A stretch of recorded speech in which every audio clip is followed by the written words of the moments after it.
Are you stuck right now with an iPhone screen that looks like this? You may be on your home screen and you're only able to see a portion of the screen, or you may even be trying to unlock your iPhone but you can't see the entire keypad. In this video, I'll show you how to zoom back out of your iPhone, but then also how to disable it from happening in the future. The nice thing here is, there isn't anything actually wrong with your device, you've just accidentally enabled and activated the zoom accessibility feature. To zoom back out, tap on your iPhone's home screen with 3 fingers at the same time twice. It will then zoom back out to the normal view. This is just an accessibility feature that Apple added to its iOS. You probably had it turned on this whole time, but just accidentally tapped your screen with the 3 fingers twice to activate it. But if for some reason you're still unable to zoom out by doing this, you can also force restart your phone to get it to forget that it's in zoom mode. To do this, just press the volume up button, the volume down button, and then press and hold the side power button until the phone restarts.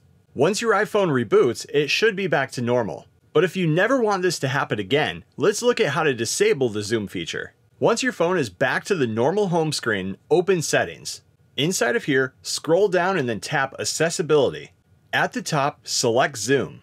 Inside of here, you can then turn the feature off by toggling the slider here next to Zoom. Now in the future, when you accidentally tap your screen with 3 fingers twice, it'll no longer zoom. And that's how you zoom back out and disable the zoom feature on your iPhone.